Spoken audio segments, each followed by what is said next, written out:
8 കാര്യങ്ങളാണ് നമ്മൾ ഇന്ന് പറയുന്നത്. വിഷയം പ്രവാചകൻ സല്ലല്ലാഹു അലൈഹി വസല്ലമ തങ്ങളോട് വിശ്വാസികൾക്കുണ്ടാകേണ്ട നിരവധി ബാധ്യതകളിൽപ്പെട്ട 8 കാര്യങ്ങൾ.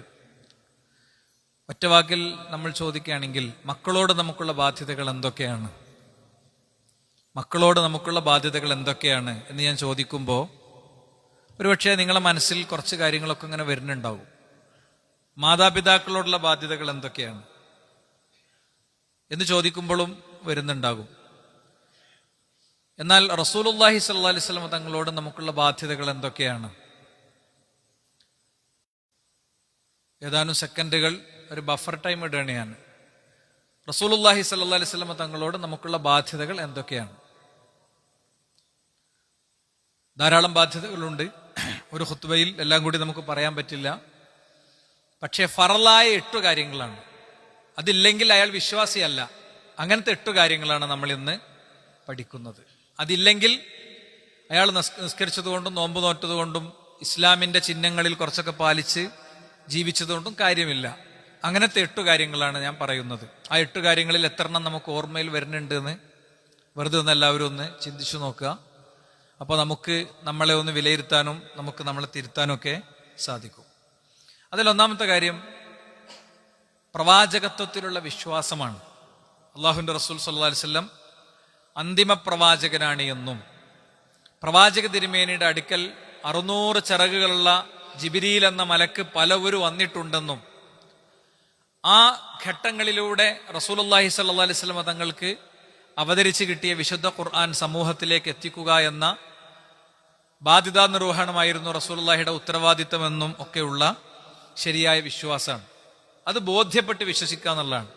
ചെറിയ ക്ലാസ്സിൽ നിന്ന് മദ്രസ മുതൽക്ക് ഇങ്ങനെ പഠിച്ചു വന്നപ്പോൾ പറഞ്ഞു പഠിച്ചതിലുപരി എന്താണ് നിന്റെ നബിയാണ്, മുഹമ്മദ് പ്രവാചകനാണെന്നുള്ളതിന് നിന്റെ അടുത്ത് എന്താ തെളിവുള്ളത് എന്നൊരാൾ നമ്മളോട് ഒരു ട്രെയിനിൽ നമ്മൾ യാത്ര ചെയ്യണം. അപ്പൊ ചോദിക്കുകയാണ് ഒരാൾ. അപ്പൊ നമുക്കതിന് തെളിവ് എണ്ണി പറഞ്ഞു കൊടുക്കാൻ കഴിയണം. അങ്ങനെ അത് ബോധ്യപ്പെടുക എന്നുള്ളതാണ്. നമ്മള് ദലായിലുൻ നുബുവ, പ്രവാചകത്വത്തിന്റെ തെളിവുകൾ എന്നുള്ളത് എണ്ണമറ്റ തെളിവുകൾ പണ്ഡിതന്മാർ പഠിപ്പിച്ചിട്ടുണ്ട്. പീസ് റേഡിയോ കഴിഞ്ഞ 10 വർഷമായി ആദരണീയനായ എൻ്റെ ഒരു ഗുരുനാഥൻ 20 മിനിറ്റ് വീതമുള്ള 100 കണക്കിന് എപ്പിസോഡ് ഇപ്പോൾ ബ്രോഡ്കാസ്റ്റ് ചെയ്ത് കഴിഞ്ഞു. ഇതെന്തിനാ അതിവിടെ പ്രത്യേകം മെൻഷൻ ചെയ്തത്? പരലോകത്ത് നമുക്കെതിരെയുള്ള എതിർസാക്ഷ്യമാണത്. മഹാപണ്ഡിതന്മാരുടെ ഗ്രന്ഥങ്ങൾ വായിച്ച് അതിൽ നിന്ന് സാധാരണക്കാർക്ക് ഗ്രാഹ്യമാകും വിധം റസൂലുള്ളാഹി സ്വല്ലല്ലാഹു അലൈഹി വസല്ലം തങ്ങൾ അള്ളാഹുവിന്റെ പ്രവാചകനാണ്. ആകാശങ്ങളിൽ നിന്ന് മനുഷ്യന്റെ ഗവേഷണങ്ങൾക്കും അന്വേഷണങ്ങൾക്കും കണ്ടെത്താൻ കഴിയാത്ത, ഒരു ടെലസ്കോപ്പിലും പെടാത്ത, ഒരു സ്കാനിങ്ങിലും കിട്ടാത്ത, ഒരു ലാബിലും തെളിയാത്ത മലക്ക് എന്ന യാഥാർത്ഥ്യം, ആ മലക്ക് വന്നിട്ടുണ്ടെന്നും ജിബ്രീൽ അലൈഹിസ്സലാം വന്നിട്ടുണ്ടെന്നും പ്രവാചക തിരുമേനി സല്ലല്ലാഹു അലൈഹി വസല്ലം തങ്ങളെ കണ്ടിട്ടുണ്ടെന്നും ബോധ്യപ്പെടുന്ന, പകൽ വെളിച്ചം പോലെ ബോധ്യപ്പെടുന്ന പല നിലക്കുള്ള തെളിവുകൾ പണ്ഡിതന്മാര് ക്രോഡീകരിച്ചിട്ടുണ്ട്. 1-2 നമുക്ക് പറയാം. റസൂലുള്ളാഹി സ്വല്ലല്ലാഹു അലൈഹി വസല്ലം തങ്ങളും ഉസ്മാൻ റളിയല്ലാഹു അൻഹുവും സിദ്ദീഖ് റളിയല്ലാഹു അൻഹുവും ഉമർ ഇബ്നു ഖത്താബ് റളിയല്ലാഹു അൻഹുവും കൂടി ഉഹദിന്റെ മേലെ നിൽക്കുകയാണ്. അപ്പൊ ഉഹദ് വറച്ചു. ഉഹദ് പ്രകമ്പനം കൊണ്ടപ്പോ ഉഹദിന്റെ മേലെന്ന് അവര് കാല് തെന്നി വീഴാനാവുമ്പോ റസൂലുള്ളാഹി ഉഹദിനോട് പറയുന്നുണ്ട്, ഉസ്ബുത് യാ ഉഹദ്, ഉഹദേ അടങ്ങി നിൽക്ക്, ഉഹദേ ഒതുങ്ങി നിൽക്ക്. ഫഇന്ന അലൈക നബിയ്യുൻ വസിദ്ദീഖുൻ വശഹീദാൻ, നിന്റെ കൂടെ നബിയുണ്ട്, നബിയെ സത്യപ്പെടുത്തിയ സിദ്ദീഖുണ്ട്, പിന്നെ 2 രക്തസാക്ഷികളുമുണ്ട്. അവർ ജീവിച്ചിരിക്കെ പ്രവാചകൻ സല്ലല്ലാഹു അലൈഹി വസല്ലം തങ്ങളുടെ വഫാത്തിനു ശേഷം രക്തസാക്ഷിത്വം വരിക്കുന്ന അവരുടെ രക്തസാക്ഷിത്വം പ്രവാചകൻ ഉഹദ് മലയുടെ മുകളിൽ നിന്ന് പ്രഖ്യാപിച്ചു. റസൂലുള്ളാഹി സ്വല്ലല്ലാഹു അലൈഹി വസല്ലം തങ്ങളുടെ പ്രിയ ശിഷ്യൻ ഉമർ ഇബ്നു ഖത്താബ് റളിയല്ലാഹു അൻഹു അദ്ദേഹം മിഹ്റാബിൽ നമസ്കരിച്ചു കൊണ്ടിരിക്കുമ്പോഴാണ് ജൂദശിയ ഗൂഢാലോചനയുടെ ഭാഗമായി അദ്ദേഹത്തെ പിന്നിൽ നിന്ന് കുത്തുന്നതും അദ്ദേഹം അവിടെ വീഴുന്നതും അവിടെ തന്നെ പിന്നെ അദ്ദേഹത്തിന്റെ രക്തം വാർന്നൊഴുകുന്നതും ഒക്കെ പ്രവാചകൻ സല്ലല്ലാഹു അലൈഹി വസല്ലം തങ്ങളുടെ വഫാത്ത് കഴിഞ്ഞ് സിദ്ദീഖ് റളിയല്ലാഹുവിന്റെ വഫാത്ത് കഴിഞ്ഞതിന്റെ ശേഷം ഉണ്ടാകുന്നത്. അപ്പോ പ്രവാചകന്റെ പ്രവചനം പുലർന്നു. 2 ഉസ്മാൻ റളിയല്ലാഹു അൻഹു, അദ്ദേഹം ഖുർആൻ ഓതിക്കൊണ്ടിരിക്കുമ്പോഴാണ് വിപ്ലവകാരികൾ എന്ന് പിന്നീട് ചരിത്രം വിളിച്ച അവിവേകികൾ അദ്ദേഹത്തെ കൊല്ലുന്നതും അദ്ദേഹം ഓതിയ ഖുർആനിന്റെ താളുകളിലേക്ക് ആ രക്തത്തുള്ളികൾ ഇറ്റി വീഴുന്നതും ഒക്കെ. സ്വാഭാവികമായും ഇത് റസൂലുള്ളാഹി സ്വല്ലല്ലാഹു അലൈഹി വസല്ലം തങ്ങൾ പ്രവചിച്ചു എന്നതുകൊണ്ട് തന്നെ പ്രവാചകത്വത്തിന്റെ തെളിവാണത്. ഇനി മറ്റൊന്ന് കാണാം. തഖ്റുജു നാറും മിൻ അർളി ഹിജാസ്. ഹിജാസ് നഗരത്തിൽ നിന്ന്, ഹിജാസ് ഭൂപ്രവിശ്യകളിൽ, പ്രദേശങ്ങളിൽ നിന്നൊരു തീ പ്രത്യക്ഷപ്പെടും. കത്തിപ്പടരുന്ന ആ തീ ആകാശത്തേക്ക് അങ്ങനെ പടർന്നുയർന്ന് ബുസ്റയിലെ ഒട്ടകങ്ങളുടെ മുഖത്ത്, ആ ഒട്ടകങ്ങളുടെ ശരീരങ്ങളിൽ അതിന്റെ നിഴൽപ്പാടുകൾ കാണും. അതിൽ നിന്ന് കത്തിപ്പടർന്നുയർന്ന ധൂളികൾ വന്ന് ബുസ്റയിലെ ഒട്ടകങ്ങളുടെ മേൽ വീഴുന്ന അത്രയും വലിയ ഒരു തീപിടുത്തം, നീണ്ട കിലോമീറ്ററുകൾക്കപ്പുറത്ത് സംഭവിക്കുന്ന ഒരു കാര്യം. പ്രവാചകൻ സല്ലല്ലാഹു അലൈഹി വസല്ലം തങ്ങളുടെ കാലം കഴിഞ്ഞ് ഉമർ ഇബ്നുൽ ഖത്താബ് റളിയല്ലാഹു അൻഹുവിന്റെ കാലത്താണ് ഇത് സംഭവിക്കുന്നത്. ചരിത്രം പിന്നീട് പറഞ്ഞു, പ്രവാചകന്റെ ആ പ്രവചനം ഞങ്ങൾ കണ്ടു, ഞങ്ങൾ അതിന് സാക്ഷിയായി എന്നത്. ഇങ്ങനെ ധാരാളം തെളിവുകൾ നമുക്ക് പറയാൻ പറ്റും.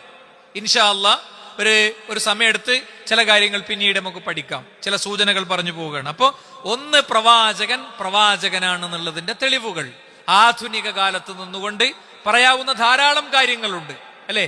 ആധുനിക കാലത്ത് സയൻസിന്റെ, ചരിത്രത്തിന്റെ ഒക്കെ പശ്ചാത്തലത്തിൽ പ്രവാചകത്വത്തിന്റെ രേഖകൾ നമുക്ക് ധാരാളം മുന്നോട്ട് വെക്കാൻ പറ്റും. ഇപ്പൊ ഉദാഹരണം പറഞ്ഞാൽ, ഗർഭപാത്രത്തെ കുറിച്ച്, യൂട്രസിനെ കുറിച്ച് ഖുർആന്റെ പ്രയോഗത്തിൽ ഫീ ളുലുമാത്തിൻ സലാസ്, 3 ഇരുട്ടറകൾക്കുള്ളിലൂടെ ഒരു മനുഷ്യ ജീവൻ രൂപം പ്രാപിക്കുന്നതിനെ കുറിച്ച ഖുർആനിന്റെ പ്രയോഗമുണ്ട്. ശാസ്ത്രവും ലബോറട്ടറിയും ഗവേഷണവും സയന്റിസ്റ്റുകളും ഇല്ലാത്ത കാലത്ത് നിരക്ഷരനായ പ്രവാചകൻ ഒരു പ്രതലത്തിൽ സ്വന്തം പേരെഴുതിയാൽ അത് എന്റെ പേരാണെന്ന് തിരിച്ചറിയാതിരുന്ന പ്രവാചകൻ, ഒരു സന്ദേശത്തിന്റെ താഴെ ഞാൻ എവിടെ ഒപ്പുവെക്കണമെന്ന് ചോദിച്ച് പ്രവാചകന്റെ കൈവിരൽ വെച്ച് സ്വഹാബത്ത് ഒപ്പുവെച്ചിരുന്ന ആ ചരിത്രമുള്ള റസൂലുള്ളാഹി സ്വല്ലല്ലാഹു അലൈഹി വസല്ലം തങ്ങൾ, അദ്ദേഹമാണ് ഗർഭാശയഭിത്തികൾക്കുള്ളിലെ 3 ഇരുട്ടറകളെ കുറിച്ച് പറയുന്നത്. അതെന്തുകൊണ്ട് സാധിച്ചു? ആധുനിക കാലഘട്ടത്തിലെ ശാസ്ത്രജ്ഞന്മാർ പറഞ്ഞു, മുഹമ്മദിന്റെ കാലഘട്ടം വെച്ച് ചിന്തിക്കുമ്പോൾ അദ്ദേഹത്തിന് ഗവേഷണത്തിന്റെ സാധ്യതകളൊന്നും ഉണ്ടായിരുന്നില്ല. അതുകൊണ്ട് ഞാൻ മനസ്സിലാക്കുന്നു, ആരാണോ ഗർഭപാത്രം സൃഷ്ടിച്ചത്, ആ സൃഷ്ടിച്ച ദൈവം തന്നെ മുഹമ്മദിന് കൊടുത്ത സന്ദേശമായിരിക്കണം ഇത് എന്ന് മനസ്സിലാക്കാനേ ആ കാലഘട്ടത്തെ വിലയിരുത്തുമ്പോൾ നിർവാഹമുള്ളൂ എന്ന് വ്യക്തമായി ചരിത്രത്തിൽ പഠിപ്പിക്കപ്പെട്ടത് കാണാൻ സാധിക്കും. അപ്പോ ഒരു ഔദാര്യത്തിനല്ല, റസൂലുള്ളാഹി സ്വല്ലല്ലാഹു അലൈഹി വസല്ലം തങ്ങളെ ആത്മാർത്ഥമായും അക്ഷരാർത്ഥത്തിലും വിശ്വസിക്കുന്ന ഒരു ജനതയായി നമ്മൾ മാറുക എന്നുള്ളതാണ് ആ പ്രവാചകനോടുള്ള കടപ്പാടുകളിൽ ഒന്നാമത്തത്. രണ്ടാമത്തത്, അങ്ങനെ വിശ്വസിച്ച പ്രവാചകനെ സ്നേഹിക്കണം എന്നതാണ്. സലാസുൻ മൻ കുന്ന ഫീഹി വജദ ഹലാവത്തൽ ഈമാൻ.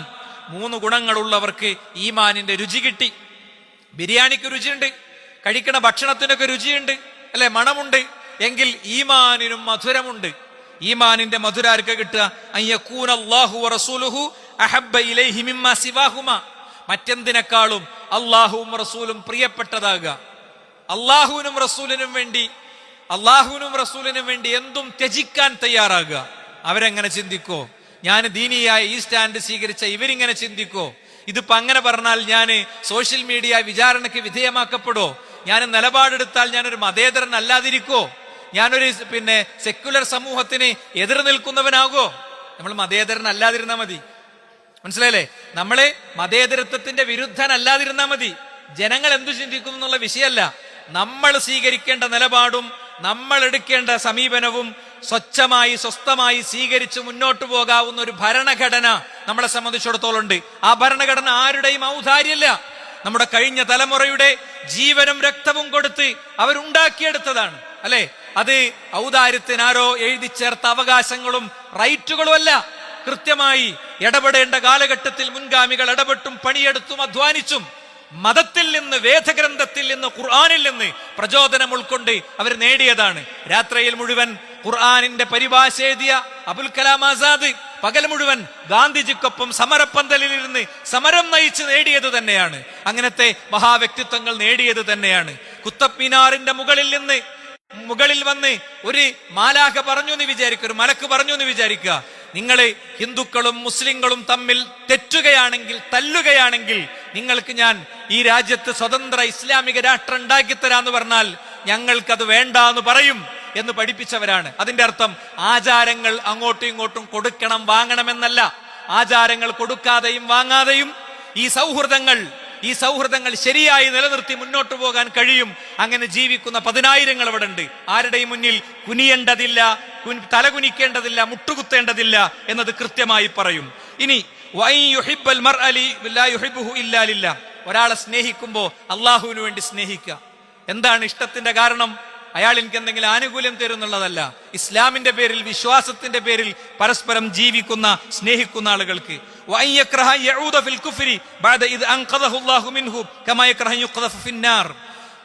കുഫർ ഒക്കെ മനസ്സിലായതിന്റെ ശേഷം, ശിർക്കൊക്കെ മനസ്സിലായതിന്റെ ശേഷം ആ കുഫർ ചെയ്യേണ്ട ഘട്ടം വരുമ്പോൾ അതിൽ നിന്ന് മാറി നിൽക്കുക. ഏതുപോലെ? തീയിലേക്ക് എടുത്തു ചാടുന്നത് പോലെ ആ കുഫർ, ആ ശിർക്ക്, ആ ബിദ്അത്ത് അത് ചെയ്യുന്നതിനെ കാണുന്ന ഒരു മനസ്സുണ്ടാകുക. 4 ആൾ കൂടുന്നിടത്ത് ഞാൻ അവിടെ ഇല്ലാത്തൊരു ദിക്റിന് കൈവന്തിച്ചു കൊടുത്തിട്ടില്ലെങ്കിൽ ആൾക്കാരെന്നെ തുറിച്ചു നോക്കുന്നു പേടിച്ചിട്ട് കൈ ഇങ്ങനെ പതുക്കെ പൊക്കി അഡ്ജസ്റ്റ് ചെയ്ത് നിന്നൊടുക്കല്ല. ഇതാ ഹദീസിലെ വാചക ഞാൻ വായിക്കണേ. കുഫറിലേക്ക് മടങ്ങുന്നതിനെ, അനുബന്ധങ്ങളിലേക്ക് മടങ്ങുന്നതിനെ ഒരാൾ വെറുക്കുക. ആ കുഫറിൽ നിന്ന്, ആ ബിദ്അത്തിൽ നിന്ന്, ആ ശിർക്കിൽ നിന്ന് രക്ഷപ്പെട്ടതിന് ശേഷം, ബോധ്യപ്പെട്ടതിന് ശേഷം, മനസ്സിലായതിനു ശേഷം അതിലേക്ക് മടങ്ങുന്നതിനെ എങ്ങനെ കാണുക? തീ കുണ്ടാരത്തിലേക്ക് എടുത്തു ചാടുന്ന അത്ര വലിയ പ്രശ്നമായിട്ട് കാണുക. കാര്യപ്പെന്താ? ആ ഏടും പിടിച്ചൊന്ന് ഇരിക്കലല്ലേ, അല്ലെ? കാര്യപ്പെന്താ? വാപ്പ മരിച്ചപ്പോ വട്ടം കൂടിയിട്ട് 1300 കൊല്ലം പോയിട്ട് 300 കൊല്ലം പോലും പഴക്കല്ലാത്ത ഏടും പുസ്തകവും കിതാബും എടുത്ത് മൂത്താപ്പാനെയും എളാപ്പാനെയും ബോധ്യപ്പെടുത്താൻ വേണ്ടി ഇരുന്നൊടുക്കുക. ആ പരിപാടിക്ക് പോകരുതെന്ന ഹദീസിന്റെ ചുരുക്കം. അപ്പോ അള്ളാഹുവിന്റെ റസൂൽ സല്ലല്ലാഹു അലൈഹി വസല്ലം തങ്ങൾ ഒന്നുകൂടെ പറഞ്ഞു, പ്രവാചകനോടുള്ള രണ്ടാമത്തെ ബാധ്യത എന്താ? റസൂലുള്ളാഹിയെ സ്നേഹിക്കുക. എങ്ങനെ സ്നേഹിക്കുക? ഫവല്ലദീ നഫ്സി ബിയദിഹി, എന്റെ ആത്മാവ് ആരുടെ കയ്യിലാണോ അവൻ തന്നെയാണ് സത്യം. ലാ യുഅ്മിനു അഹദുക്കും, നിങ്ങളിൽ ഒരാളും നിങ്ങളുടെ വിശ്വാസം പൂർണ്ണമാവുകയില്ല. ഹത്താ അകൂന അഹബ്ബ ഇലൈഹി മിൻ വാലിദിഹി വവലദിഹി വന്നാസി അജ്മഈൻ, നിങ്ങളുടെ മാതാപിതാക്കളെക്കാളും മക്കളെക്കാളും സർവ്വതിനേക്കാളും ഞാൻ നിങ്ങൾക്ക് പ്രിയപ്പെട്ടവനാകുന്നതുവരെ. അങ്ങനെയാണോ പ്രിയപ്പെട്ടവരെ? നമ്മൾ ചിന്തിക്കണം. സ്വഹാബത്ത് പറഞ്ഞു, കുടിക്കുന്ന വെള്ളത്തെക്കാളും പ്രിയപ്പെട്ടതായിരുന്നു ഞങ്ങൾക്ക് നബി. ഞങ്ങൾ കുടിക്കുന്ന ദാഹജലത്തെക്കാളും പ്രിയപ്പെട്ടതായിരുന്നു മുത്തുനബി. അതുകൊണ്ട് മദീനയുടെ ചരിത്രത്തിൽ ഏറ്റവും സന്തോഷമുള്ള ദിനം ഏതായിരുന്നു? മദീനയുടെ ചരിത്രത്തിൽ ഏറ്റവും സന്തോഷമുള്ള ദിനം പ്രവാചകൻ മദീനയിലേക്ക് പ്രവേശിച്ച ദിനായിരുന്നു. പ്രവാചകന്റെ വഫാത്തിന് ശേഷം മദീനയിലേക്ക് ഇങ്ങനെ സഞ്ചരിച്ചു വരുന്നൊരു സ്വഹാബി അനുഭവം പറയുന്നുണ്ട്. ഹാജിമാരങ്ങ് മക്കത്തെത്തുന്ന കാലത്ത് മക്കയുടെ പ്രാന്തങ്ങളിൽ ഉയരുന്ന തൽബിയത്തിന്റെ മുഴക്കം പോലെ ഞാന് മദീനയിൽ നിന്ന് ഒരു തേങ്ങൽ ഇങ്ങനെ കേട്ടുകൊണ്ടിരുന്നു. ആർത്ത് കരയാത്ത മനുഷ്യർ അവരുടെ സങ്കടങ്ങളെ ഉള്ളിലേക്ക് കടിച്ചു പിടിച്ച് പരസ്പരം ചേർന്ന് നിന്ന് പ്രവാചകന്റെ വഫാത്തിനെ നേരിടുകയാണ്. തിങ്കളാഴ്ച രാവിലെ ആ ദുഹാ നമസ്കാരത്തോടനുബന്ധിച്ച സമയത്ത് മുത്ത് റസൂലുള്ളാഹി തന്റെ പ്രിയതമയുടെ ബൈന നഹ്രി വ ഹിജ്രി, എന്റെ മാറിടത്തിനും എന്റെ നെഞ്ചിനും എന്റെ മടിക്കുമിടയിൽ ഇങ്ങനെ കടന്നിട്ട് അള്ളാഹുവിന്റെ റസൂൽ ഇങ്ങനെ കൈ ഉയർത്തി റഫീഖുൽ അഅ്ല, ഉന്നതങ്ങളിലെ രക്ഷിതാവിലേക്ക് ഞാൻ മടങ്ങുന്നു എന്ന് 3 തവണ പറഞ്ഞു. കൈ ആയിഷ ബീവിയുടെ തൊടയിലേക്ക് ഇങ്ങനെ വീണു. പ്രവാചകൻ വഫാത്തായി. ആ വാർത്ത കാട്ടുതീ പോലെ പടർന്നു. അന്ന് അവർ ദുഃഖിച്ചു, അന്ന് അവർ സങ്കടപ്പെട്ടു. നമ്മളെ ആ ദുഹാ നിസ്കാരത്തിന്റെ നേരം നോക്കി ദഫ്മുട്ടും പരിപാടിയും കൊണ്ട് റോട്ടിലേക്ക് ഇറങ്ങുകയാണ്. വിഷയത്തോട് പ്രതികരിക്കുമ്പോ മുസ്ലിം സമുദായത്തിന്റെ അനൈക്യത്തെ കുറിച്ചാണ് ചില ആൾക്കാർ പറയാ. നമ്മൾ ഐക്യത്തിലെത്തണമെങ്കിലും, നമ്മൾ സുഭദ്രമായ സമൂഹമാകണമെങ്കിലും, നമ്മൾ അള്ളാഹുവിന്റെ അനുഗ്രഹം കിട്ടുന്ന സമൂഹമാകണമെങ്കിലും അള്ള പറഞ്ഞോടത്ത് നിൽക്കണം. അള്ള പറഞ്ഞോടത്ത് നിന്നാൽ ഒരു സമൂഹം അള്ളാഹു പറഞ്ഞോടത്ത് നിന്നാൽ ആകാശത്ത് നിന്ന് അവർക്ക് അനുഗ്രഹം ഇറങ്ങുന്നതാണ്. അള്ളാഹുവിന്റെ റസൂലിന്റെ സ്വഹാബത്ത് വേദനിച്ചു, ദുഃഖിച്ചു, വിഷമിച്ചു, സങ്കടപ്പെട്ടു. അവർ ചേരിയായി തിരിഞ്ഞു. പ്രവാചകൻ വഫാത്തായിട്ടില്ലെന്ന് പറയുന്നവരുണ്ടായി. ഉമർ ഖത്താബ് റളിയല്ലാഹു അവരുടെ നേതാവായി. പ്രവാചകൻ വഫാത്തായി ആരെങ്കിലും പറഞ്ഞാൽ ഇനി മൂസാ നബി തൗറാത്ത് വാങ്ങി തിരിച്ചു വന്നതുപോലെ കുറെ ദിവസം കഴിയുമ്പോൾ റസൂൽ തിരിച്ചു വരും. അന്ന് നിങ്ങളെ ഞാൻ കാണിച്ചു തരാ, വെട്ടി നുറുക്കി കയ്യും കാലും കൊത്തി നുറുക്കി ഞാൻ താഴിടും എന്ന് അദ്ദേഹം പറയുന്ന രംഗമൊക്കെ ഉണ്ടായി. അപ്പോ അത്രയും അഗാധമായി അവർ സ്നേഹിച്ചു, മാതാപിതാക്കളെക്കാളും സ്നേഹിച്ചു, അല്ലെ? നോക്കൂ നിങ്ങള്, പ്രവാചകന്റെ ഒരു സ്വഹാബി യുദ്ധമുഖത്ത് ഇങ്ങനെ മുന്നോട്ട് പോവാണ്. യുദ്ധാണ്, യുദ്ധത്തിന്റെ നയാണ്. അത് സമാധാന കാലത്തെ നയാകൂല. അവിടെ വെട്ടും കുത്തുമൊക്കെ ഉണ്ടാകും, അല്ലെ? പരമാവധി യുദ്ധത്തിന്റെ സാധ്യതകളെ ഇല്ലാതാക്കും. അതുകൊണ്ടാണ് 23 വർഷം കൊണ്ട് ആകെ 8 യുദ്ധമാണ് റസൂലുള്ളാഹി സ്വല്ലല്ലാഹു അലൈഹി വസല്ലം തങ്ങൾ നയിച്ചത്. അതിലാകെ 750 ആളുകളാണ് ആകെ മരണപ്പെട്ടത്, അല്ലെ? എന്നിട്ടാണ് 1-ാം ലോക മഹായുദ്ധവും 2-ാം ലോക മഹായുദ്ധവും ഒക്കെ ഇപ്പോഴും മഹായുദ്ധങ്ങൾ ഒക്കെ നടത്തുന്ന ആളുകൾ പ്രവാചകന് ചാർജ് ഷീറ്റ് കൊടുക്കുന്നത്. നമ്മൾ സമുദായം, ഞാൻ, നിങ്ങൾ, നമ്മള്, നമ്മുടെ കടത്തിണ്ണകളിൽ, നമ്മുടെ സോഷ്യൽ മീഡിയ ഹാൻഡിലുകളിൽ, നമ്മൾ ഒത്തുകൂടുന്ന കല്യാണ സദസ്സുകളിൽ, മരണ സദസ്സുകളിൽ ഇത് പറയാനും പ്രതിരോധിക്കാനും അറിയാത്തത് കൊണ്ട് ആരൊക്കെയോ ഭീതിപ്പെടുത്തുന്നവന്റെ മുന്നിൽ മുട്ടടിച്ച് ഇരിക്കുകയാണ്. അല്ലെ, മുട്ടടിച്ചിരിക്കുകയാണ്. കണ്ടന്റില്ല നമ്മളെടുത്ത്, വിഷയമില്ല. വിഷയമുള്ള ഒരാളോടും സംവദിക്കാനും വർത്തമാനം പറയാനും ഒരാൾക്കും പറ്റൂല. അതുകൊണ്ട് ക്ലിയർ കട്ടായി ഞാൻ പറയുന്നു, റസൂലുള്ളാഹി സ്വല്ലല്ലാഹി അലൈഹി വസല്ലം തങ്ങളെ സ്നേഹിക്കുക എന്നത് വിശ്വാസിയുടെ ബാധ്യതയാണ്. ഉമർ ഇബ്നുൽ ഖത്താബ് റളിയല്ലാഹു അൻഹു പറയുന്നുണ്ട്, നബിയെ, എനിക്ക് എന്റെ ശരീരം കഴിഞ്ഞാൽ ഏറ്റവും പ്രിയപ്പെട്ട ആള് നിങ്ങളാണ്. സത്യസന്ധമായിട്ട് അദ്ദേഹം പറഞ്ഞപ്പോ അള്ളാഹുവിന്റെ റസൂൽ പറഞ്ഞു, ഉമറേ, നിങ്ങളെ വിശ്വാസം പൂർത്തിയായിട്ടില്ല, നിങ്ങളെ ശരീരത്തെക്കാളും നിങ്ങൾ എന്നെ സ്നേഹിക്കണം. അതിന്റെ അർത്ഥം എന്താ? നമുക്ക് നഷ്ടം വരും. ദീനിലെ ഒരു കാര്യം അതേ നിലപാടെടുത്താൽ നഷ്ടം വരും. അല്ലെ, യുദ്ധമുഖത്ത് അദ്ദേഹത്തെ അറ്റാക്ക് ചെയ്യാണ്, വാപ്പ മുന്നിൽ വന്നിട്ട് തടസ്സം സൃഷ്ടിക്കുകയാണ്. അവസാനം അദ്ദേഹം എന്താണെന്നറിയോ, ഒരുപാട് സ്വഹാബിമാര് വാപ്പ മുന്നിൽ വന്ന് നിന്ന് മോന് തടസ്സം തീർത്തപ്പോ ഒരുപാട് സ്വഹാബിമാരുടെ ജീവൻ പോണണ്ടപ്പോ അദ്ദേഹം ആ കഴുത്തിന്റെ അർത്തു. എന്നിട്ട് അത് കുന്തത്തുമണ ഞാട്ടി. പലരും പറഞ്ഞു അത് വേണ്ടിയിരുന്നില്ല. അല്ലെ, യുദ്ധമുഖമാണ്, ഖുർആൻ അദ്ദേഹത്തിന് പിഴവ് പറ്റിയിട്ടില്ല എന്ന് പറഞ്ഞു. അവിടുത്തെ വിഷയം എന്താ? സ്വന്തം വാപ്പയെക്കാളും മാതാപിതാക്കളെക്കാളൊക്കെ പ്രിയപ്പെട്ടത് അതാ. നമുക്ക് ആ ജാതി പല പേടിയുണ്ടാവും. നോക്കൂ നിങ്ങൾ, മഹാനായ സഅദ് റളിയല്ലാഹു അൻഹുവിന്റെ ഉമ്മ അദ്ദേഹം ഇസ്ലാം സ്വീകരിച്ചപ്പോ പറഞ്ഞു, മോനെ, നീ ഇസ്ലാം ഉപേക്ഷിച്ചിട്ടില്ലെങ്കിൽ ഞാന് വസ്ത്രമുരിഞ്ഞ് ഭക്ഷണം കഴിക്കാതെ വെള്ളം കുടിക്കാതെ ഈ മുറ്റത്ത് നിൽക്കും. അങ്ങനെ ഞാൻ മരിച്ചു വീഴുമ്പോ ഉമ്മയെ കൊന്ന സഅദ് എന്ന് നിന്നെ ജനം വിളിക്കും എന്ന് പറഞ്ഞപ്പോ അദ്ദേഹം അതിനെ ശാന്തമായി കൊടുത്തൊരു ഉത്തരണ്ട്. ശാന്തമായി ഉമ്മയെ ഉപദേശിച്ചിട്ട് ഉമ്മ വഴങ്ങാതിരുന്നപ്പോ മകൻ സ്നേഹം വെച്ചിട്ട്, ഉമ്മ സ്നേഹം വെച്ചിട്ട് തന്നെ ചൂഷണം ചെയ്യുന്നു എന്ന് മനസ്സിലായപ്പോ അദ്ദേഹത്തിന് കൊടുത്ത ഉത്തരം എന്താ അറിയോ? വലൗ കാനത് ലകി മിഅതു നഫ്സിൻ സുമ്മ തമൂതു നഫ്സൻ നഫ്സാ. നിങ്ങൾക്ക് 100 ശരീരം ഉണ്ടെന്ന് വിചാരിക്കും ഉമ്മച്ചിയെ, നിങ്ങൾക്ക് 100 ശരീരം ഉണ്ടെന്ന് വിചാരിക്കുക. ഓരോ ശരീരങ്ങളും അങ്ങനെ മരിച്ചു വീണാലും ഞാൻ എൻ്റെ ഹൃദയത്തിൽ ഉൾക്കൊണ്ട നിലപാട് നിനക്ക് മാറാൻ പറ്റൂല എന്നാണ് അദ്ദേഹത്തിന് കൊടുത്ത ഉത്തരം. മനസ്സിലായില്ലേ? അപ്പോ നമ്മൾ ആത്മാർത്ഥമായി ഉൾക്കൊള്ളുന്ന വിശ്വാസങ്ങൾ, നിലപാടുകൾ, സമീപനങ്ങൾ അത് ശാന്തമായി സ്വീകരിച്ച് അത് ഉൾക്കൊള്ളണതിനനുസരിച്ച് നമ്മളെ സ്വഭാവത്തിനും പെരുമാറ്റത്തിനൊക്കെ വലിയ ഒതുക്കണ്ടാവും. ഈ അടുത്ത പ്രദേശത്തുള്ള ഒരു സുഹൃത്ത് ഇസ്ലാം സ്വീകരിച്ചപ്പോൾ അദ്ദേഹത്തിന്റെ അമ്മക്ക് അസുഖമായപ്പോ പെങ്ങന്മാരൊക്കെ പറഞ്ഞു, അമ്മനോട് നീ മുസ്ലിം അല്ല എന്നൊന്ന് പറഞ്ഞാൽ മതി, വേറെ ഒന്നും ചെയ്യണ്ട. അദ്ദേഹം പറയാൻ വേണ്ടി ഇങ്ങനെ ചെന്നിട്ട് അവസാനം പറഞ്ഞു, അമ്മേ, ഞാൻ മുസ്ലിം ആയിട്ടുണ്ട്, അമ്മയും മുസ്ലിം ആകണമെന്ന്. മനസ്സിലായില്ലേ? അത്രേ ഉള്ളൂ വിഷയം. മാതാപിതാക്കൾ അമുസ്ലിങ്ങളാണെങ്കിലും ആരാണെങ്കിലും അവരെ സംരക്ഷിക്കുക എന്നുള്ളത് 100% ബാധ്യതയാണ്. തന്നെ ദ്രോഹിക്കുന്ന ആളാണെങ്കിൽ പോലും മാതാപിതാക്കളുടെ കാര്യത്തിൽ മസല വേറെയാണ്. പക്ഷേ വിശ്വാസവും അവിശ്വാസവും അത് വേർതിരിയുന്നിടത്ത് സമീപനം വേറെ തന്നെ ആയിരിക്കും. നോക്കൂ നിങ്ങൾ, പ്രവാചകൻ പറയാ, മിൻ അശദ്ദി ഉമ്മത്തി ലി ഹുബ്ബൻ നാസുൻ യകൂനൂന ബഅദി യവദ്ദു അഹദുഹും ലി ലൗ റആനി ബി അഹ്ലിഹി വമാലിഹി. എന്റെ ഉമ്മത്തിൽ എന്നെ ഏറ്റവും സ്നേഹിക്കുന്ന ഒരു അവസാനം ആഗ്രഹിക്കും, സ്വന്തം മക്കളെയും സമ്പത്തും മുഴുവൻ കൊടുത്തിട്ടാണെങ്കിലും എനിക്ക് നബിനെ കാണണം. പ്രവാചകൻ സല്ലല്ലാഹു അലൈഹി വസല്ലം തങ്ങളെ പ്രവാചകനെ സ്വപ്നത്തിൽ കാണാൻ വേണ്ടി കഷ്ടപ്പെടുന്ന കുറെ ആൾക്കാരുണ്ട്, അല്ലേ?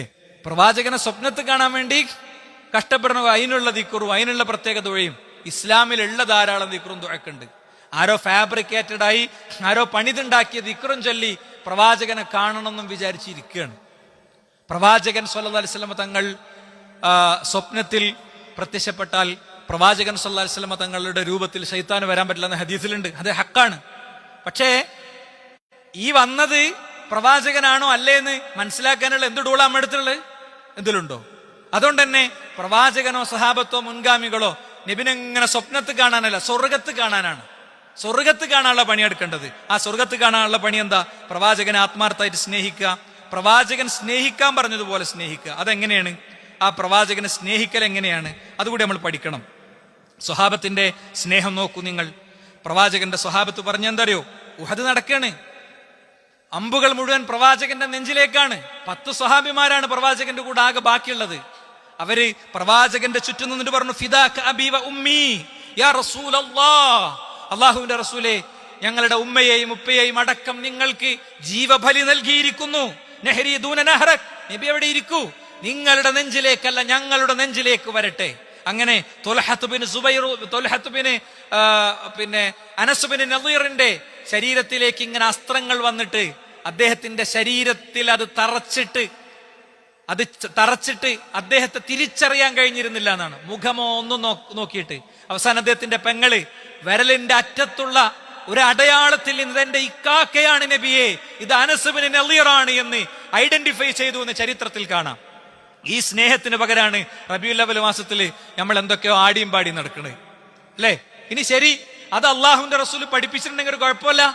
അടുത്ത ആഴ്ച 10-15 പണ്ഡിതന്മാരെ ഞാൻ കോട്ട് ചെയ്യും. വിഷയം ഞാൻ ക്രമീകരിച്ചതനുസരിച്ച് അടുത്ത ആഴ്ചത്തേക്കേ ആകുള്ളൂ.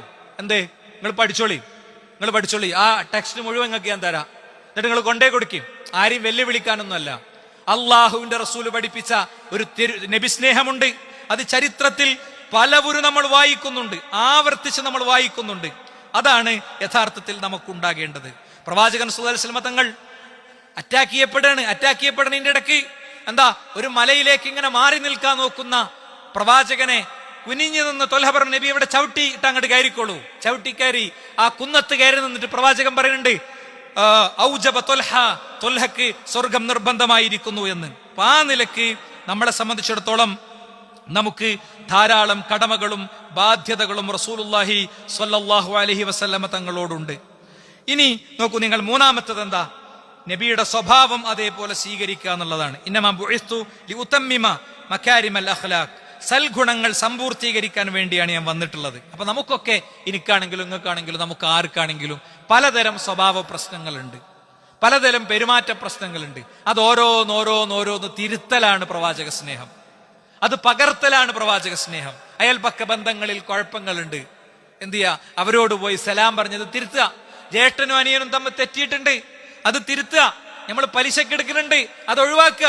അനാഥന്റെ സ്വത്ത് എപ്പോഴോ കൈകാര്യം ചെയ്ത് പോയിട്ടുണ്ട്, അത് തിരിച്ച് അവർക്ക് അവകാശപ്പെട്ടത് കൊടുക്കുക. അല്ലേ? അതാ വേണ്ടത്, അവകാശപ്പെട്ടത് കൊടുക്കുക. ഞാൻ കഴിഞ്ഞ ദിവസം ഒരു മോട്ടിവേഷൻ സ്പീക്കറുടെ ടോക്ക് കേട്ടു. കേരളത്തിൽ എന്നല്ല, ലോകത്ത് തന്നെ എല്ലാവരും പറഞ്ഞാൽ അറിയുന്ന ഒരു മലയാളി. അദ്ദേഹത്തിന്റെ പുതിയ ഒരു മോളിന്റെ ഉദ്ഘാടനത്തിന് വേണ്ടി അദ്ദേഹം വന്നപ്പോ ഒരു മനുഷ്യൻ അദ്ദേഹത്തിന്റെ കൈ പിടിച്ചു. എന്തോ ആവശ്യത്തിന് വേണ്ടിയാണെന്ന് തോന്നി. അദ്ദേഹം ചെവി അടുത്തേക്ക് എത്തിച്ചപ്പോ അദ്ദേഹം പറഞ്ഞു കൊടുത്തു എന്നാണ്, ഞാന് നിങ്ങളുടെ ഷോപ്പിംഗ് മാൾ ഉണ്ടാക്കുന്ന സമയത്ത് എൻ്റെ വീടിന്റെ പണി നടക്കുന്നുണ്ടായിരുന്നു. അപ്പൊ അവിടെയുള്ള കുറച്ച് കോൺക്രീറ്റും കുറച്ച് കമ്പി ഞാൻ എടുത്തിരുന്നു. നിങ്ങൾ എന്നോട് അഫുവാക്കണം കേട്ടോ, നിങ്ങൾ എന്നോട് അഫുവാക്കണം. ഒരു ചെറിയ ചിരിയോടുകൂടെ ആ മനുഷ്യൻ പറഞ്ഞു, ഞാൻ പുറത്തു. ഈ ഭരണ മനുഷ്യൻ, ഈ രണ്ടിലൊരാൾ ബോംബ് വെച്ചാൽ അത് നമുക്ക് എല്ലാവർക്കും ഉത്തരവാദികളാണ് കേട്ടോ, ഞാനും നിങ്ങളൊക്കെ ഉത്തരവാദികളാ. എന്നാൽ ഇയാൾ ഈ വിട്ടുവീഴ്ച ചെയ്യണതോ, ഒരു അമുസ്ലിമായ മനുഷ്യനെ ജയിലിൽ നിന്ന് ഇറക്കിക്കൊണ്ടിരണതോ, അതൊന്നും മുസ്ലിങ്ങൾക്ക് കിട്ടൂല. ഈ ജാതി കപട മീഡിയ പ്രവർത്തനത്തിന്റെ കാലത്ത് ഞാൻ വീണ്ടും പറയുന്നു, ഭീരുക്കളാകലോ അവിവേകികളാകലോ അല്ല വഴി. അവിവേകികളായിട്ട് അതേ നാണയത്തെ തിരിച്ചടിക്കൽ എന്റെ റസൂലുള്ള പഠിപ്പിച്ചിട്ടുണ്ട്. അവിടെയും പ്രവാചകന്റെ ഒരു ശൈലിയുണ്ട്, വിഷയം ഭംഗിയായി സമൂഹത്തോട് സംസാരിക്കുക. ആദ്യത്തെ ദിവസത്തെ വേദനകൾക്കും വിഷമങ്ങൾക്കും ശേഷം സൈക്കിൾ കറങ്ങിയെത്തുമ്പോ ലോകം നിങ്ങളെ സാക്ഷ്യപ്പെടുത്തും. ഇത് ഹക്കാണ്. ആ ഹക്കിലേക്ക് ലോകം പതിയെ തിരിച്ചെത്തുന്നുള്ള കാര്യത്തിൽ യാതൊരു ഭയവും നമുക്ക് വേണ്ട. അപ്പോ നമ്മുടെ വ്യത്യസ്തമായ പെരുമാറ്റങ്ങൾ, സ്വഭാവങ്ങളൊക്കെ ചിട്ടപ്പെടുത്തുക, അത് പ്രവാചക സ്നേഹമാണ്. അത് പ്രവാചകനോട് നമുക്കുള്ള ബാധ്യതയാണ്. പ്രവാചകൻ നമുക്ക് അനുവർത്തിച്ച് കാണിച്ചു തന്ന ആ മാതൃകകൾ സ്വീകരിക്കുക എന്നുള്ളതാണ് യഥാർത്ഥത്തിൽ വേണ്ടത്, അല്ലേ? ഇവിടുത്തെ അമുസ്ലിം സമൂഹത്തോട് പ്രവാചകൻ സ്വീകരിച്ച വഴി എന്താണ്? ആരെങ്കിലും എന്റെ സംരക്ഷണത്തിലുള്ള ഈ രാജ്യത്ത് ജീവിക്കുന്ന അമുസ്ലിങ്ങളെ ഉപദ്രവിച്ചാൽ, അവരെ കൊണ്ട് അമിതമായി പണിയെടുപ്പിച്ചാൽ, അവരെടുത്തുനിന്ന് എന്തെങ്കിലും സമ്പാദ്യങ്ങൾ തട്ടിപ്പറിച്ചാൽ, നാളെ അള്ളാഹുവിന്റെ കോടതിയിൽ അവർക്ക് വേണ്ടി വക്കീലായി വരിക ഞാനായിരിക്കുമെന്ന് പഠിപ്പിച്ച റസൂലുള്ളാഹി സ്വല്ലല്ലാഹു അലൈഹി വസല്ലം തങ്ങൾ. അത് നമുക്ക് അറിയണം, അത് നമ്മൾ പറയണം, അല്ലെ? ദുഷിപ്പിക്കുന്ന കാലത്ത് പറയണം, മതസങ്കലനത്തിന്റെ കാലത്ത് പറയണം, ആഘോഷങ്ങളെയും ഉത്സവങ്ങളെയും ഒക്കെ അതിൽ പോയി അങ്ങോട്ട് ലയിച്ച് മുഴുകിയിട്ടില്ലെങ്കിൽ അവൻ മതേതരനല്ലെന്ന് പറയുന്ന കാലത്ത് നമ്മളത് തുറന്നു പറയണം. എന്നിട്ട് കൃത്യമായി എന്താണ് റസൂലുള്ളാഹി സ്വല്ലല്ലാഹു അലൈഹി വസല്ലം തങ്ങൾ എന്നത് ബോധ്യപ്പെടുത്തി കൊടുക്കാൻ നമുക്ക് സാധിക്കണം. നാലാമത്തെ കടമ അനുസരണമാണ്.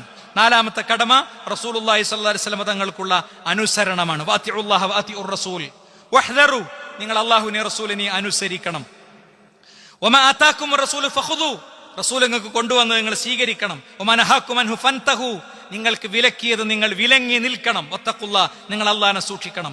വഇൻ തുതിഉ തഹ്തദു, നിങ്ങൾ അല്ലാഹുവിന്റെ റസൂലിനെ അനുസരിച്ചാൽ നിങ്ങൾക്ക് നേർമാർഗം സിദ്ധിക്കും. വമാ അല റസൂലി ഇല്ലൽ ബലാഗുൽ മുബീൻ, അല്ലാഹുവിന്റെ റസൂലിനെ എത്തിക്കൽ മാത്രമേ ബാധ്യതയുള്ളൂ. സഹോദരന്മാരെ, ഖുർആനും സുന്നത്തും പറഞ്ഞോടത്ത് ഓരോന്നിലും നിന്നോളി, നമ്മൾ രക്ഷപ്പെടും. ഞാൻ ഈ മിമ്പർ തന്നെ നേരത്തെ പറഞ്ഞൊരു കാര്യം ഒന്നുകൂടി നിങ്ങൾ ഓർമ്മയാക്കണം കേട്ടോ. വർഷങ്ങൾക്ക് ശേഷം കുഞ്ഞിനെ ഭാര്യ ഗർഭിണിയായ ഒരു സഹോദരൻ, എൻ്റെ ദീർഘകാലത്തെ ശ്രോതാവായിരുന്നു അദ്ദേഹം. ആ വെള്ളിയാഴ്ച അദ്ദേഹം ജുമാ ഖുത്ബ കഴിഞ്ഞ് ഞാൻ ഇറങ്ങിയപ്പോൾ അദ്ദേഹം എന്നെ വിളിച്ചു. എന്നിട്ട് എൻ്റെ അടുത്ത് പറഞ്ഞു, മൗലവി ഇങ്ങനെ ഭാര്യ പ്രഗ്നൻ്റായ കാര്യം ഞാൻ പറഞ്ഞിരുന്നല്ലോ, ഇപ്പൊ ഡോക്ടർ പറയുന്നത് 5-ാം മാസത്തെ ഡീറ്റെയിൽ ടെസ്റ്റ് കഴിഞ്ഞപ്പോൾ കുട്ടിക്ക് തലച്ചോറില്ല, കുട്ടിക്ക് കണ്ണില്ല, മൂക്കില്ല ഒക്കെയാണ് പറയണത്, ഒഴിവാക്കണം എന്നാണ് പറയുന്നത്. മൗലവി ഒഴിവാക്കാൻ മനസ്സ് വരുന്നില്ല. അദ്ദേഹത്തിന്റെ ശബ്ദം ഇടറി. അദ്ദേഹത്തിന്റെ ഭാര്യ അദ്ദേഹം വലിയ വിഷമത്തിലായി. ഞാൻ അദ്ദേഹത്തോട് പറഞ്ഞു, ഈ വിഷയത്തിലെ ഇസ്ലാമിക സമീപനം മാത്രം നോക്കുക. നമ്മൾ എന്താ, ഗർഭപാത്രത്തിലുള്ള കുഞ്ഞ് മാതാവിന്റെ ജീവന് ഭീഷണിയാണ്, മാതാവിന്റെ ജീവന് ഭീഷണിയാണ് എന്ന് ഏറ്റവും നന്നായി പഠിക്കുന്ന 3 ഡോക്ടേഴ്സിന്റെ സാക്ഷ്യപത്രം ഉണ്ടെങ്കിൽ മാത്രമേ ആ വിഷയത്തിൽ എന്തെങ്കിലും ഒരു കാര്യം ചിന്തിക്കാൻ പറ്റുള്ളൂ. കുട്ടിക്ക് ഹൃദയമില്ല, കിഡ്നി ഇല്ല, കൈയില്ല, കാലില്ല എന്നുള്ളതൊന്നും വിഷയമല്ല. ഗർഭഗ്രഹത്തിലെ കൊലപാതകങ്ങൾ എന്ന ഒരു ഡോക്യുമെന്ററി ഉണ്ട് യൂട്യൂബിൽ, നിങ്ങളൊക്കെ കാണുക വിശദാംശം കിട്ടാൻ വേണ്ടിയിട്ട് കേട്ടോ. അപ്പൊ അദ്ദേഹത്തിന്റെ ഭാര്യയും ഞങ്ങൾ അങ്ങനെ ചെയ്യണില്ല എന്ന് പറഞ്ഞു പോന്നു. ഞാൻ അവരോട് പറഞ്ഞു, നല്ലോണം പ്രാർത്ഥിച്ചോളി, നിങ്ങളെ ഖൽബ് പടച്ചോനറിയാം, വേറെ ആർക്കും അറിയില്ല, എനിക്കറിയില്ല. നിങ്ങളിപ്പോ എന്നോട് പറഞ്ഞു നിങ്ങളെ ശബ്ദം ഇടറി ഒക്കെ റെഡിയാ. ഒക്കെ കഴിയുമ്പോ അല്ലാഹു സുബ്ഹാനഹു വ തആല എന്ത് ചെയ്യുന്നറിയോ, അല്ലാഹു സുബ്ഹാനഹു വ തആല നിങ്ങൾക്ക് സന്തോഷമുള്ള ഒരു വാർത്ത തരും. ഇല്ല, ഇനി ഒരുപാട് വൈകല്യങ്ങളോട് കൂടിയാണ് ഒരു കുഞ്ഞ് ജനിക്കുന്നതെങ്കിൽ അതും നിങ്ങളെ സംബന്ധിച്ചിടത്തോളം ഒരു പ്രശ്നമല്ല. എന്താ കാര്യം? അതും നിങ്ങളെ സംബന്ധിച്ചിടത്തോളം ഒരു പ്രശ്നമല്ല. കാരണം നിങ്ങളെ സ്വബറാക്കിയുള്ള കൂലി നിങ്ങൾക്ക് കിട്ടും. നിങ്ങളെ കുട്ടി, നിങ്ങൾ മരിച്ചാൽ എന്താവും എന്നൊക്കെ ആയിരിക്കും ചോദ്യം. നിങ്ങൾ മരിച്ചാലായിരിക്കും നിങ്ങളെക്കാളും നല്ല സന്തോഷം ഉണ്ടാകുക. ഒരു പ്രശ്നമില്ല. ഞാൻ വർഷങ്ങൾക്ക് മുമ്പൊരിക്കൽ ആ കുട്ടീനെ ഈ മിമ്പറിന്ന് കാണിച്ചിട്ടുണ്ട്. ആ കുട്ടിയാണത്, കണ്ടില്ലേ? ആ കുട്ടിയാണത്. എന്നോട് വിശേഷം ചോദിക്കണം അവന്. ലൈഫിലെ ഓരോ ഘട്ടത്തിലും അവന്റെ വീഡിയോ അങ്ങനെ വരും. ഇതെന്താ കാര്യം? നമുക്ക് നിസ്കാരത്തിലും നോമ്പിലും മാത്രമൊന്നുമല്ല, നമ്മളെ വീട്ടിലെ മോന്റെ കല്യാണം എങ്ങനെയാകണം? റസൂലുള്ളാഹി പഠിപ്പിച്ചിട്ടുണ്ട്, അങ്ങനെയാകണം. അവിടെ മഞ്ഞ കല്യാണം ഉണ്ടെങ്കിൽ ഉണ്ടാകണം, ഇല്ലെങ്കിൽ ഉണ്ടാവില്ല. ആ മഞ്ഞ കല്യാണം എടുത്തെറിയുമ്പോഴാണ് പ്രവാചക സ്നേഹമാകുന്നത്. മനസ്സിലായില്ലേ? നമ്മളെടുത്ത് ഒരു ഭക്ഷണമേ വിവാഹ സദ്യയായി കൊടുക്കാൻ പൈസയുള്ളൂ, ബാക്കി കടം വാങ്ങി കൂട്ടുകയാണെങ്കിൽ അത് പ്രവാചകചര്യല്ല. ഒരു ഭക്ഷണം കൊടുക്കണം, അതിനു പറ്റിയ ആളെ വിളിക്കണം, അതിനുള്ള ആളെ വിളിക്കണം. മനസ്സിലായില്ലേ? ഇങ്ങനെ സുഹൃത്തുക്കളെ, ജീവിതം മുഴുവൻ പ്രവാചകചര്യ കൊണ്ട് നിറക്കാൻ, അതാണ് യഥാർത്ഥ പ്രവാചക സ്നേഹം. അത് കൊണ്ടെടുക്കാൻ പണിയാ. നമുക്ക് 2-3 ചെമ്പ് ഭക്ഷണം ഉണ്ടാക്കി അത് കഴിച്ച് പിരിയുമ്പോ കിട്ടണേ ഒരു സംഭവം ഉണ്ടല്ലോ, അതല്ല പ്രവാചക സ്നേഹം. അവരേറ്റവും വിഷമിച്ച, അവരേറ്റവും ദുഃഖിച്ച, അവരേറ്റവും സങ്കടപ്പെട്ട സമയമായിരുന്നു ചരിത്രത്തിൽ. അത് നമ്മളെ നാടും നമ്മുടെ സമൂഹവും ഇത് ആഘോഷിക്കുന്ന സമയം എന്ന് പറയുന്നത് അവരേറ്റവും വിഷമിച്ച സന്ദർഭങ്ങളും ഒക്കെ ആയിരുന്നു എന്നുള്ളത് നമുക്ക് മനസ്സിലാക്കാൻ സാധിക്കണം. അതുകൊണ്ട് സ്വഹാബത്തിന്റെ അനുസരണത്തിന്റെ ചില ഉദാഹരണങ്ങൾ കൂടി നമുക്ക് ഇന്നത്തെ ദിവസം പറയണം. എന്താണ്? പ്രവാചകൻ സല്ലല്ലാഹു അലൈഹി വസല്ലം തങ്ങൾ ഒരു ദിവസം മിമ്പറിൽ കയറി, കയ്യിൽ ഒരു മോതിരം അതുകൊണ്ട് ഊരിയിട്ട് അവിടെ വെച്ചപ്പോ സദസ്സിലുള്ള എല്ലാവരും ഊരി. ഞാനിത് ധരിക്കൂല എന്ന് പറഞ്ഞു റസൂലുള്ളാഹി. പിന്നെ ആരും ധരിച്ചില്ല. ഒരു മനുഷ്യന്റെ കയ്യിൽ ഒരു സ്വർണത്തിന്റെ മോതിരം കണ്ടു, പ്രവാചകൻ അത് ഊരി നിലത്തെറിഞ്ഞു. ആഭരണമായി പുരുഷന് സ്വർണ്ണം ഉപയോഗിക്കാൻ പറ്റൂല. അപ്പൊ അയാൾ അത് അവിടെ ഇട്ട് പോകണ്ടപ്പോ ആളുകൾ ആരോ പറഞ്ഞു അതെടുത്തുടേന്ന്. അപ്പൊ അദ്ദേഹം പറഞ്ഞു, എനിക്കത് വേണ്ട, പ്രവാചകൻ എറിഞ്ഞ മോതിരം എനിക്ക് വേണ്ട. അല്ലേ? പ്രവാചകൻ സല്ലല്ലാഹു അലൈഹി വസല്ലം തങ്ങൾ ചെരുപ്പ് ധരിച്ച് നിസ്കരിക്കേണ്ട ഒരു സ്ഥലത്ത് ചിലപ്പോൾ ചെരുപ്പ് ധരിച്ച് നിസ്കരിക്കേണ്ട സാഹചര്യം ഉണ്ടാകും. അങ്ങനത്തെ ഒരു സ്ഥലത്താണ് നമ്മൾ നിസ്കരിക്കണമെങ്കിൽ പെട്ടെന്ന് പ്രവാചകൻ ആ ചെരുപ്പ് ഊരി വെച്ചു. സ്വഹാബത്ത് മുഴുവൻ ഊരി വെച്ചു. പ്രവാചകൻ ഊരി വെച്ച സൈഡിലേക്ക് നബി പറഞ്ഞു, ഞാനതിൽ മാലിന്യം ഉണ്ട് എന്ന് മനസ്സിലാക്കിയപ്പോഴാണ് ഊരി വെച്ചത്.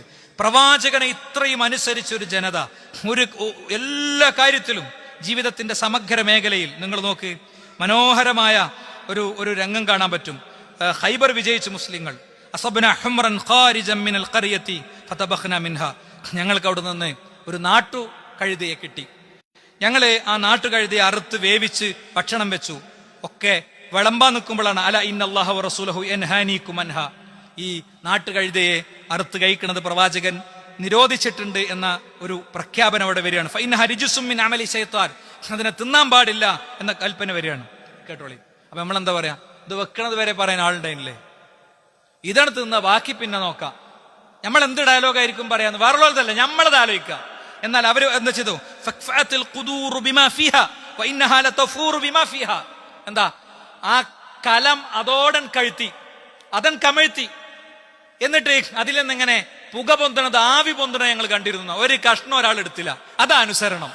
ഈ അനുസരണത്തിന് കുറച്ച് പണി ഉണ്ടാകും, ഈ സ്നേഹത്തിന് കുറച്ച് പണി ഉണ്ടാകും. അതല്ലാതെ ദഫും സ്കൗട്ടും അടിച്ച് സംഗതി തീർക്കാൻ വലിയ പണിയൊന്നും ഉണ്ടാവില്ല. അള്ളാഹു നമ്മിൽ നിന്ന് സ്വീകരിക്കുമാറാകട്ടെ. അൽഹംദുലില്ലാഹി വസ്സലാത്തു വസ്സലാമു അലാ റസൂലില്ലാഹി വഅലാ ആലിഹി വസഹ്ബിഹി അജ്മഈൻ. അമ്മാ ബഅദ്. സൃഷ്ടാവും സംരക്ഷകനുമായ റബ്ബിനെ ജീവിതത്തിന്റെ എല്ലാ മേഖലയിലും കാത്തു സൂക്ഷിക്കണേ എന്ന് ഒരിക്കൽ കൂടി ഉണർത്തുകയാണ്, ഉത്ബോധിപ്പിക്കുകയാണ്.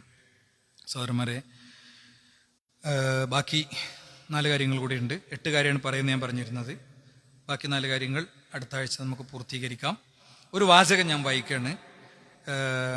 Sheikh Thajudheen Umar bin Ali അൽ ഖുമൈ അൽ ഫാക്കിഹാനി എന്ന പേരിൽ പ്രസിദ്ധനായ മാലിക്കി പണ്ഡിതൻ.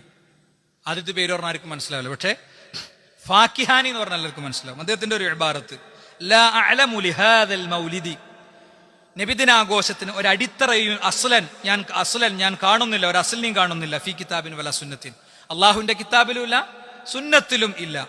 വല യുൻഖലു അമലുഹു അൻ അഹദിൻ മിൻ ഉലമാഇൽ ഉമ്മ, മുൻഗാമികളിൽപ്പെട്ട ഒരു പണ്ഡിതനും അത് ആചരിച്ചിട്ടുമില്ല. അല്ലദീന ലഹുമുൽ ഖുദ്വത്തു ഫിദ്ദീൻ, അവരെ നമ്മൾ ദീനിൽ മാതൃകയാക്കുന്നുണ്ട്. അല്ല മുതമസ്സികുന ബിആസാരിൽ മുതഖദ്ദിമീൻ, അവർക്കും മുൻപുള്ള മുൻഗാമികളെ അവർ കൃത്യമായി ഫോളോ ചെയ്യുന്നുണ്ട്. ബൽ ഹുവ ബിദ്അത്തുൻ, അത് ബിദ്അത്താണ്. ഹദസഹൽ ബത്വാലൂൻ വശഹവത്തു നഫ്സിൻ വഅതനാ ബിഹൽ അക്കാലൂൻ, തന്നിഷ്ടക്കാരും തീറ്റക്കൊതിയന്മാരും ഉണ്ടാക്കിയതാണത്. ഇങ്ങനെ ഡയറക്റ്റ് ആയിട്ട് നബിദിനം ആഘോഷിക്കേണ്ടതാണെന്ന് പറയണ ഒരു ഇബാറത്ത് ശാഫിഈ പണ്ഡിതന്മാരിൽ നിന്നോ മറ്റു പണ്ഡിതന്മാരിൽ നിന്നോ ഒന്നും നമുക്ക് കാണാൻ പറ്റൂല. ഒറ്റ വ്യക്തി ഇമാം സുയൂത്തി പറഞ്ഞ ഒരു വാചകമുണ്ട്. ആ വാചകവും വിശദാംശവും നമ്മൾ അടുത്ത ഖുത്ബയിൽ മനസ്സിലാക്കും. അല്ലാഹു നമ്മിൽ നിന്ന് സ്വീകരിക്കുമാറാകട്ടെ. അവന്റെ യഥാർത്ഥ മോമിനുകൾ അവൻ നമ്മെ ഉൾപ്പെടുത്തുമാറാകട്ടെ. ലാ ഇലാഹ ഇല്ലല്ലാഹുവിന്റെ വഴിയിൽ സഞ്ചരിക്കാനുള്ള തൗഫീഖ് അല്ലാഹു സുബ്ഹാനഹു വ തആല നമുക്ക് നൽകുമാറാകട്ടെ. അല്ലാഹുമ്മ ഗ്ഫിർ ലിൽ മുഅ്മിനീന വൽ മുഅ്മിനാത്ത്, അല്ലാഹുമ്മ അഇസ്ൽ ഇസ്ലാം വൽ മുസ്ലിമീൻ വഅദിൽ ശർക വൽ മുശ്രിക്കീൻ, റബ്ബനാ ആതിനാ ഫിദ്ദുനിയ ഹസന വഫിൽ ആഖിറതി ഹസന റബ്ബനാ വഖിനാ അദാബന്നാർ. ആമീൻ ആമീൻ ബിറഹ്മതിക യാ അർഹമർ റഹീം.